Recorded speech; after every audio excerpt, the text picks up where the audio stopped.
one of the first hearings that I sat in as a member of the government reform or oversight committee, Benjamin Netanyahu appeared before the committee.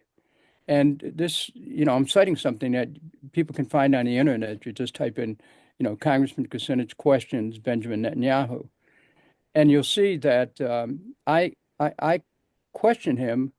He was there to testify, and I suppose encourage the United States to invade Iraq. And I questioned him and said, who else you want us to go after? And he mentioned Syria and Iran. Um, and I after the hearing, I met him in the hall, and I said, Mr. Netanyahu, explain something to me. Um, if you are so beset with Iraq, Syria, and Iran, why don't you do it? And he responded, "Oh, no, no, no, no, you can do it. We want you to do it." And there's this idea that the U.S. is because of its commitment to Israel as a democracy in the Middle East, because of its historic commitment to Israel, and I'm all for Israel, but where the line has to be drawn is who's in charge of U.S. foreign policy in the Middle East. And there's always questions raised about that. And I think that the very moment we're in right now is one that is fraught with the potential for further war in the Middle East. And I don't think that the American people truly have time to understand how serious this moment is, where Christians and Alawites are being executed for their religious beliefs by death squads of a new government that was put in with the help of the United States money. That should give people something to think about. May I ask you about this connection? Because it is one thing is undisputable, which is that the United States and Israel are very, very closely allied. I mean, they're joined by the hip, as some might say. And there's two grand interpretations about what's going on. One is basically put forward by Professor John Mearsheimer, who wrote the book on the Israel lobby and says, look, lobbying is an integral part of the US political system. And just as there's a weapons lobby, there's also a lobby by Israel that is just very successful at supporting congressmen and so on, who then help formulating policies that are friendly to Israel. The other interpretation is that, oh no, actually it is the United States that takes advantage of Israel and uses it as an unsinkable aircraft carrier in the Middle East, as Joe Biden once said, I think in front of Congress, if there was no Israel, we would have to invent one, right? Because it is so beneficial to U.S. foreign policy.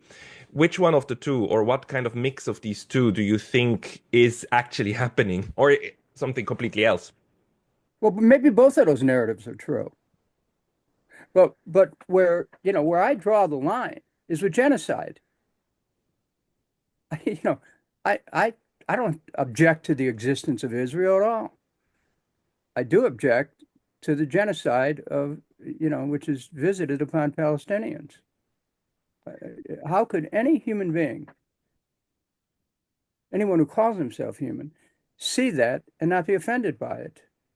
I'm and I believe, as do many people who happen to be Jews in the United States. I'm not Jewish, I'm Catholic, but that doesn't matter to me because I see my faith as being combined with it's a Judeo-Christian ethic.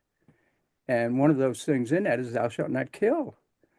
And people are being murdered there. I have no sympathy for Hamas and what they did on October 7th. But that's no license for collective punishment. It's no license to destroy 70 to 80% of the buildings in Gaza. It's no license to chase people off their land. It's no license to kill men, women, and children who are just trying to live out their lives. See, if we don't challenge this kind of conduct, whether it's committed by friend or foe, we become less human. And I think when it's a friend, as Israel is a friend of the United States, we have a greater responsibility to say, stop it, and to find a way uh, to bring about peace in the region, not by not the peace of the grave, not the peace which comes from kicking everyone off the land, but which comes from the science of human relations, setting aside the greed, the desires that people have for total control of a land. You know, the U.S. has to play a role in bringing about peace in the Middle East, and that is going to come, I think, with some very difficult discussions with our friends in Israel. The tragedy, or a big part of the tragedy, is that the United States, in its speech acts, always justifies dropping bombs by peace. I mean, we need to bring peace, but peace will come through the bombs because you need to kill the terrorists, you need to get rid of the Assad regime, you need to get rid of here. So everybody justifies war by means of peace. So the question to me is, who in Congress, who in the United States is willing to say like, no, we will bring peace by peaceful means? Well, Will that happen? I did that for 16 years, okay? And I would like to quote that great philosopher, Michael Franti, who's a rock musician, who came up with a song that had lyrics like this. Uh, you can bomb the world to pieces, but you can't bomb the world to peace. And we have been trying to bomb the world to peace. And that is part and parcel of the virus which has infiltrated our body politic, spawned by a military industrial complex, which makes tremendous amounts of money on the manufacture and the use of the instruments of war against anybody. They don't care who we use it against, as long as we're using it. We're not only using it, but we're also the largest exporter of arms to the world. How do we change that? What I try to do is this. I try to share with people the possibility that we're all made of the same stuff. The human genome theory said that 99.9% genetically, we're all the same. Um, the world is interconnected. We've proven that technologically. It is interdependent. That's in full demonstration. So we have to shift our thinking from a compartmentalized view, which is alienated, divisive, polarizing, and ultimately lonely, to one which sees us connected with everyone. That the world's kind of a shimmering web, and you make a movement anywhere, it affects the whole world. We're not there yet, but I'm hopeful someday we will be. That we look at the world as an undivided whole. And while each nation might have a unique interests, we still are part of a great human family.